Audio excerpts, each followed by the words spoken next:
filming the devastated town, I come across an old man who was a victim of the earthquake, and he told us how he lived through that early morning in 2009 and which house was his. And as if that weren't enough, 2 other men appear who, far from being victims of the earthquake, were actually a fundamental pillar in this tragedy. In this final chapter, we're gonna uncover the background of this whole story. I discover that it could have been avoided, and I keep going into places frozen in time, like the village store. Here, tucked away, was the store. Look at these little keychains they used to sell. More extremely decayed houses. Look at this here, my god! Cool, it was for coins, look. And even a palace. Welcome to the time machine.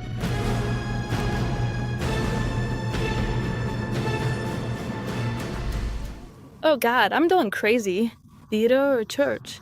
Or what am I seeing? Oh, but where's the church? It's just that, the tower's here.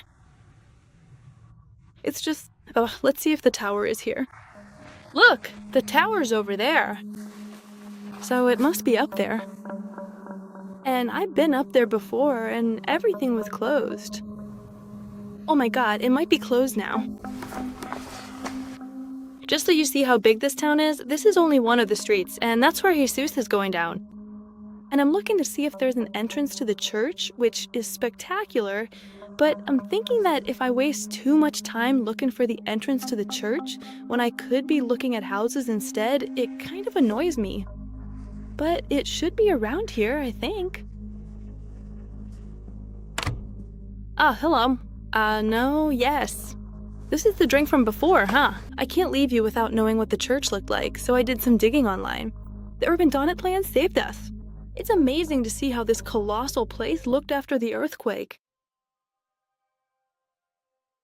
Because of the constant roof collapses, they closed this place to prevent accidents, and as a result, the interior has remained completely untouched, waiting to hold a mass that will never come.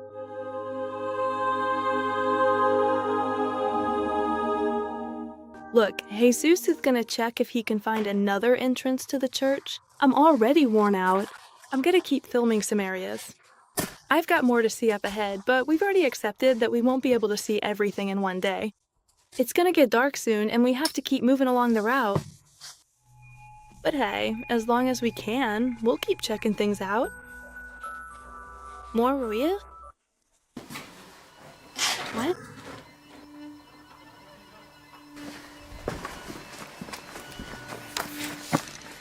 Let me set the scene for you. Jesus ran into this good man who was quite elderly and had a very thick Italian accent. Still, you'll see that we were able to understand each other more or less. He lived here with his family in this village until the earthquake, and he told us... What was he doing here now? Io vado A comer a los gatos. Gatte qua. Vale, vale. Hai vissuto il terremoto aquí? Sì, qua. Tu? Io stavo a dormire quando ha fatto... Ha passato vicino e Oh my god.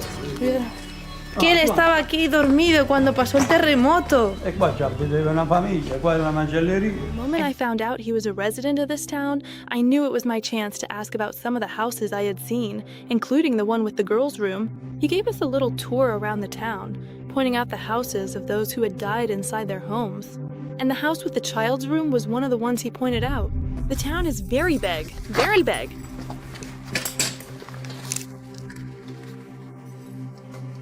Then he took us to see the property he had set up to take in the town's cats. Pay attention to the words he says in the background. Wow, grande! Grande. Questa è mia, l'ha rimessa pure. Tutti i sacrifici di mia mamma. I don't really understand much Italian, but I think I hear words like difficult, serious, and sacrifice. He also told us with nostalgia about everything he once had planted there, and how now, sadly, it's abandoned. Questo si faceva l'orticino, pomodoro, patate, metteva. Già. Ma che fa? Tutto abbandonato. 78 innocent people died right here, while they were peacefully sleeping in their beds. È pericoloso qua. He says he doesn't like the mountain. It's too risky. Questa è casa mia, vedi? E l'entrata è qua e dietro ci stava una famiglia, poveraccia, che è tutta malandata. Wow. Tutto aperto, tutto aperto. Hanno aperto qua, hanno aperto due famiglie, sta. Io entro qua. Wow. E questa è la casetta e là è un garage. A garage. And that's your house? That door? Queste case mie mobile stanno in due stanze più sotto.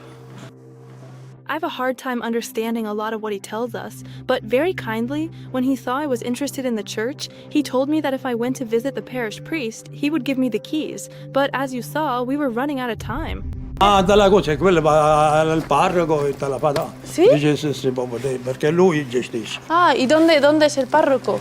While he was telling me where to find the parish priest, as we were walking toward the square, two men showed up, and surprised, he asked us if they were our companions. E che chi sono? I compagni vostri, No. No. Buonasera. Chi sei tu, il capo del paese di Fossa? No, io sono nata qua. Io ci ho fatto il pompiere qua. Il terremoto qua.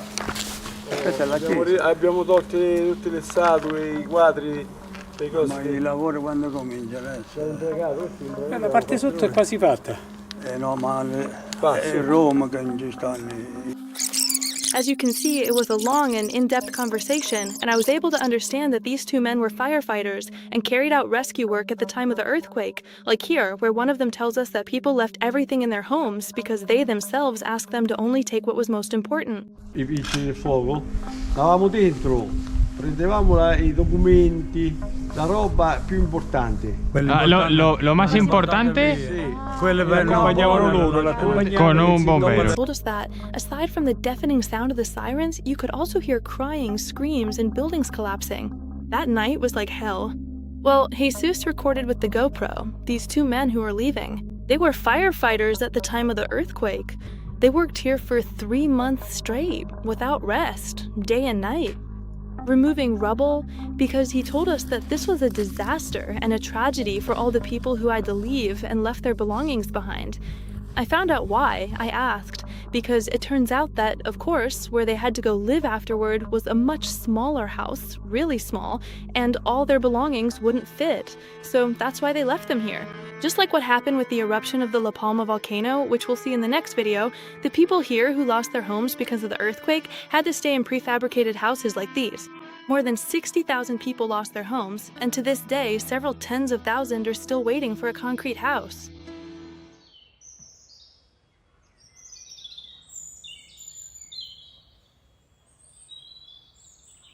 Oh my gosh, but how beautiful! We don't have time for everything. Wow. The man has been showing us parts of the village, but only from the outside. And at the same time, I was thinking, oh God, we're losing the sunlight. But what a nice guy. Such a good man. A man who survived the earthquake. At night, while he was sleeping, he says it was a nightmare. Oh my gosh, but look at this one. And he himself says yes, he can't believe that everything's open. All the snow open it out. But let's open these first, right? No, you can't do this. Are they here? Wow, what a room!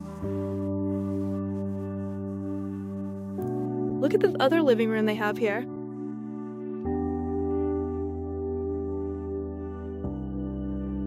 It looks like it was set up on purpose just to take a picture. How curious this place is. It doesn't make much sense, does it? That they've left everything open. You have a kitchen. How beautiful! Oh my gosh, this is... wow! Well, I imagine that if I hadn't gone against this guy, I probably could have even gone into his house too, because he says it's open, but whatever, he doesn't care anymore because there's nothing he can do. And here, the people who were lucky enough to survive, I think they've already lost everything, and they're so fed up, like, damn, we can't do anything with the house, that they don't even care if it's left open. It's not that they don't care. I think after so many years, they already know that what was once their home will never be that again, so they'd rather look the other way and not suffer with the memories. Well, leaving this work of art turned house, let me tell you that the kind man who lived here told us that the parish priest would give us the keys, so I'm sure if we ask him, he'll give them to us.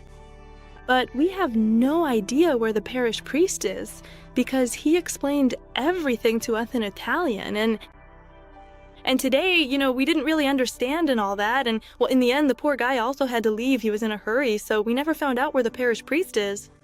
And since we still have a lot of the village to see, we're gonna finish exploring it before the sunlight's gone. And then we'll hit the road since we have 4.5 hours to the next place, which we'll record tomorrow because there won't be any daylight left today.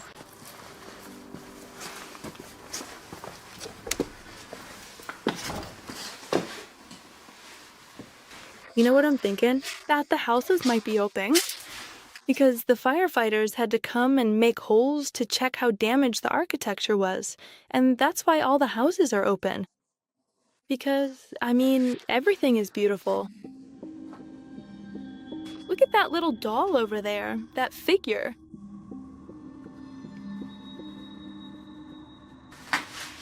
And here is the bedroom. The master bedroom. This house is quite a bit more humble than the others. Based on my understanding of the situation, the firefighters told me that they were unable to bring along all of their personal belongings because they were going to live in significantly smaller residential buildings. Compared to the apartments they used to live in, which were like this. So what did they feel? Why did they leave everything here? I don't know. This house is pretty low, and you can see the upstairs from here.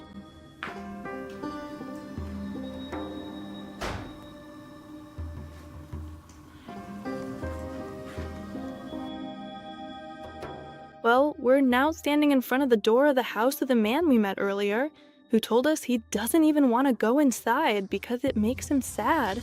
And honestly, I'm not going to show it either. Out of respect, but just so you can see, it's wide open. This is how it is. I mean, I understand why he doesn't want to go in, because everything's been turned upside down, because he must have so many childhood memories here. He said it was also his parents' house, so just imagine what it must be like for him to lose everything. All his memories here, and then to come in and maybe see everything just as it is. That's why, out of respect, I'm not going to film it. Jesus is laughing because he says, "Now you see how big the village is, right?" And I'm like, okay, see you later. So up until now, we filmed up to here, which is the church and everything behind it. And right now, all of it is still left to see. So I think we're going to have to come back another time because there's no way we're going to have time to see all of this. We're going to keep going and check out more houses around here. I'm not filming all of them for the reasons I mentioned. That thing over there looks like some fridges or something like that, right? It is just like a freezing cold deep freezer inside. Yeah, I almost fell. Maybe it's the butcher's? Yeah, that's true. They used to sell meat right next to it. Yeah, but actually, there is another spare pen right here. Look, open door. Oh no, it's a bricked up door. Open door, but it's a whole wine cellar. Oh my goodness gracious. Goodness, honey. What? This is crazy. And here we are, jumping over it. And it moves. Unbelievable. The sun's already going down, huh? Oh, I was gonna go in here earlier. Look at this entrance here. Oh my gosh. Well, you can't go in there.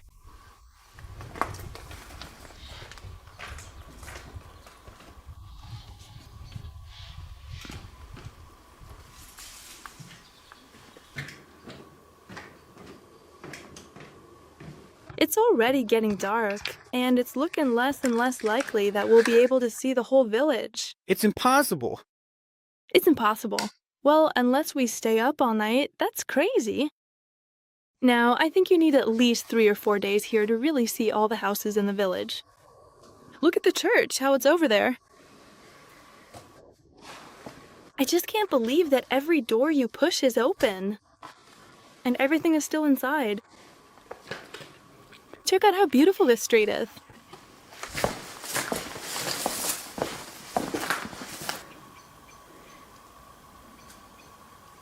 Look, we finally see a store. The store was hidden right here.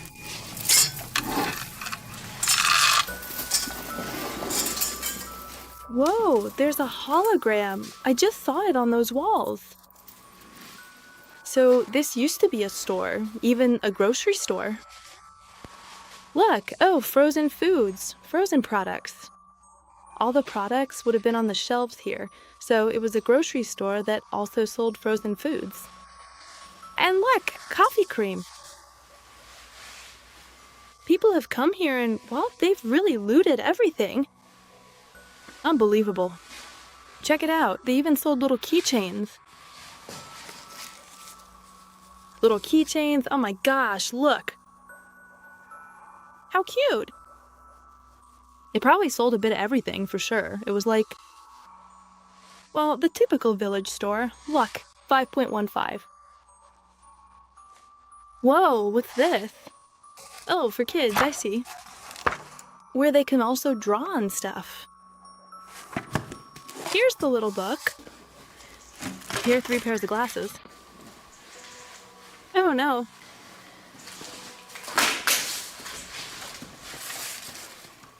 Wow, look at this place. They're like flags. They look like they're from Spain. I don't know. Red and yellow over there.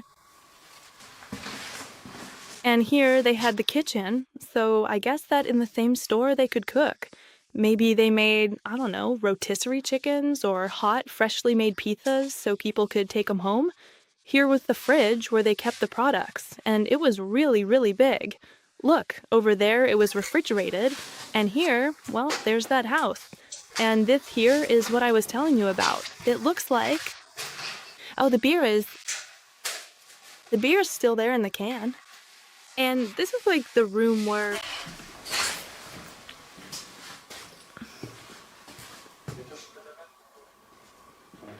Wow, the fake snow stuff? Wait, look. This is the stuff to make fake snow, dude.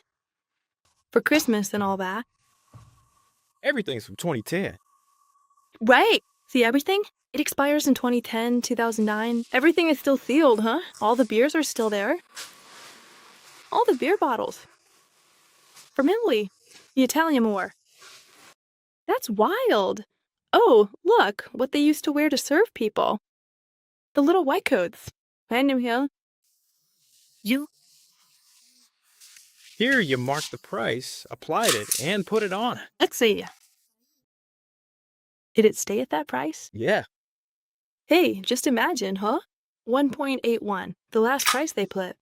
You'd soak the orange or white label or whatever color it was, and then with this, the rollers would come out here and you'd stick it on. And I used to put it on like this. It's crazy. Just imagine the person who owned this business, right?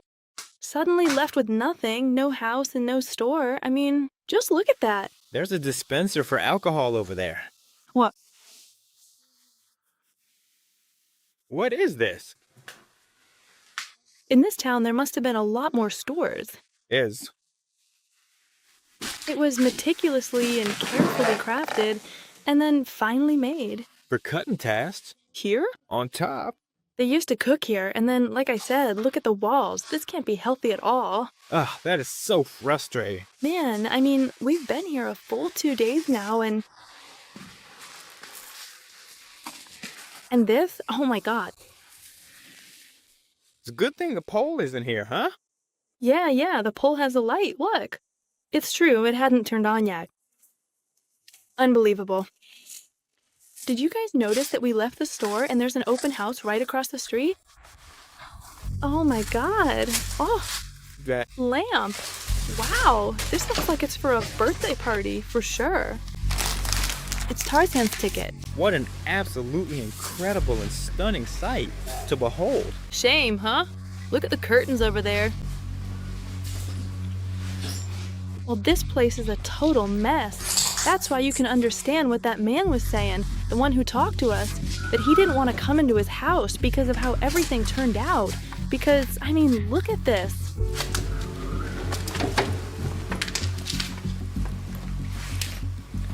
Hey, they took everything out to see if they could find any money. Look, 2 Nokias. This one here Here, was a beast, huh? the Nokia. And listen, with all this, we're barely talking about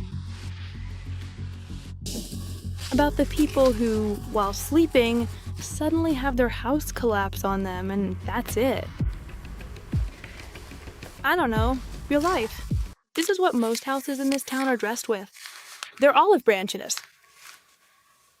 And I don't know, we've barely talked.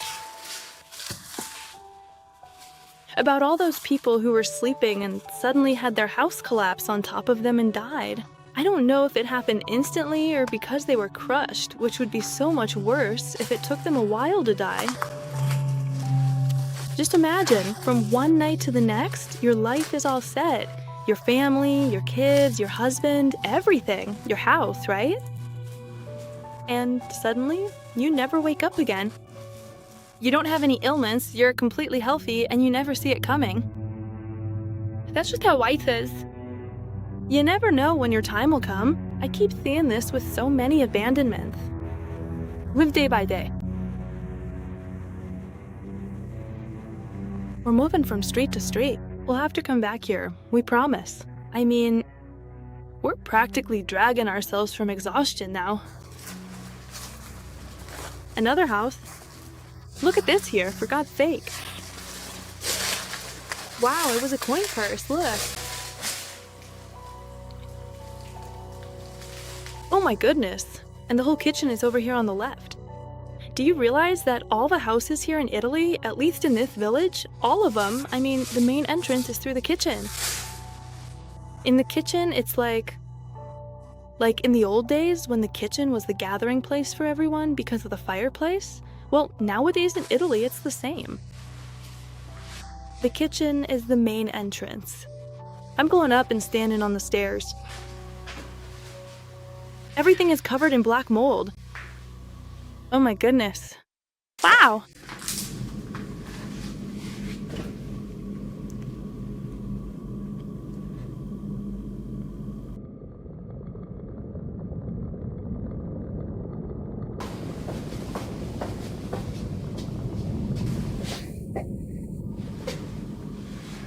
Whoa!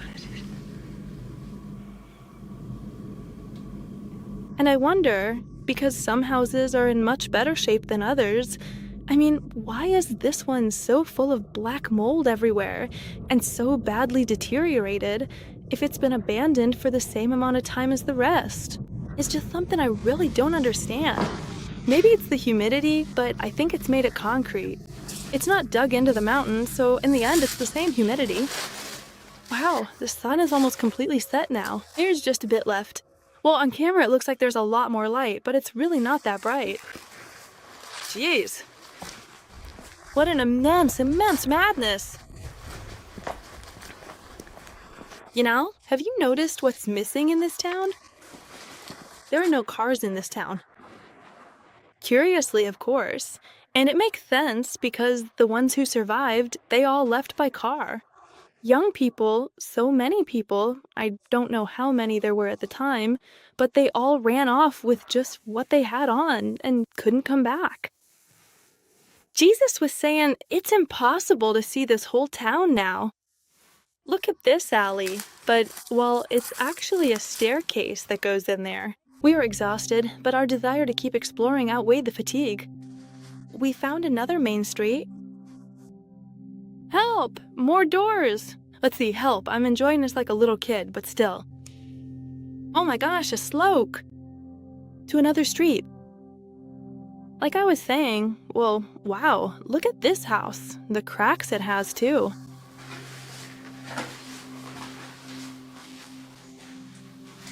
I'm telling you, some places are so run down like this, and others barely at all.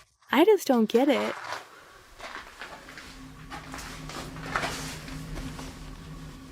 The room?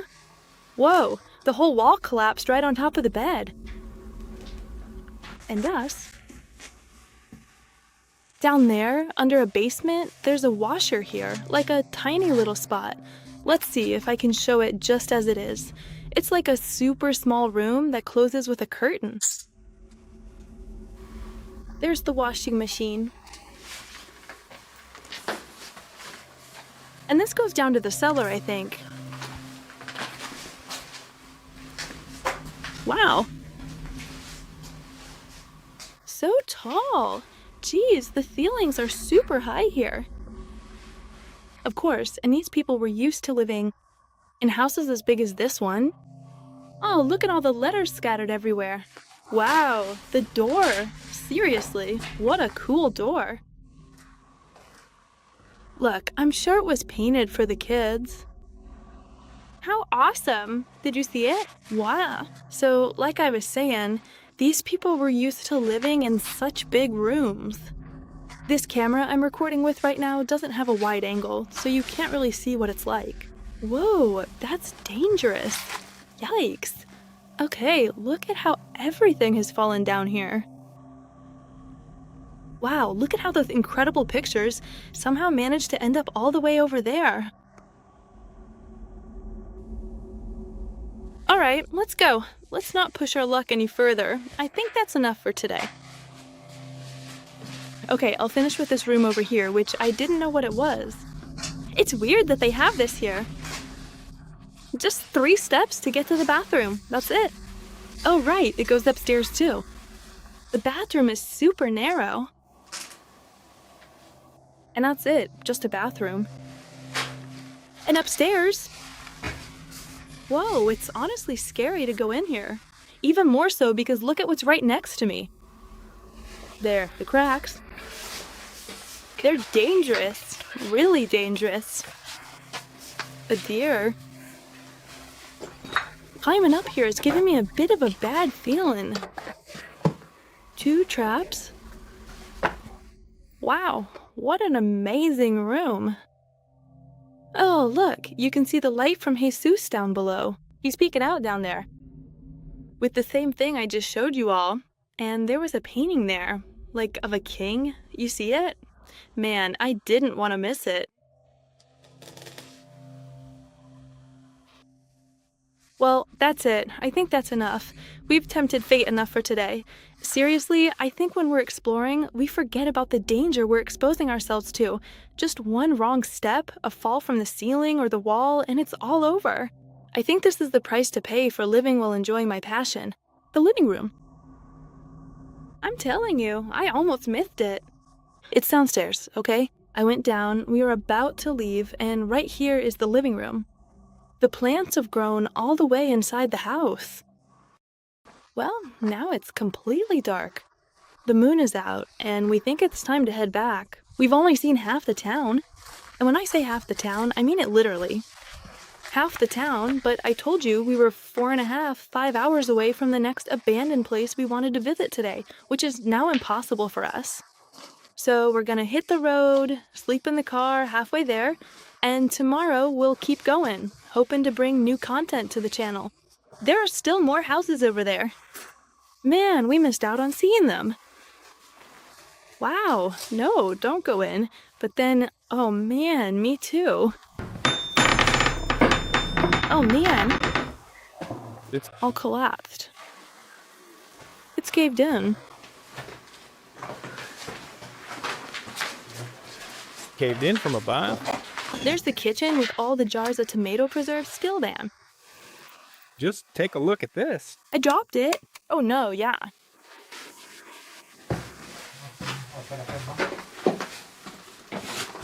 Is it worth it? But Wait.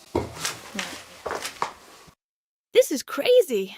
There should be paintings on the ceiling, 'cause what? Yeah. Do you see the zoom? Whoa. What? The sky. Yeah. It is located right up there. Oh, a squirrel. Come on, focus on it.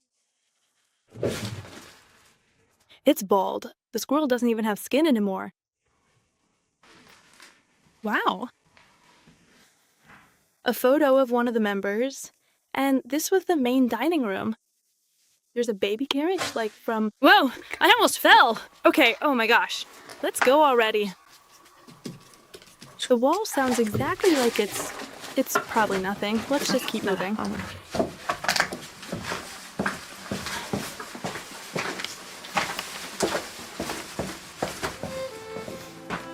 This is the end of a series one was especially fond of. It's been a month uploading content about the city, and even so, I still have so much left to show you. But I saved the most shocking part for the end. One of the firefighters told us that this tragedy could have been avoided.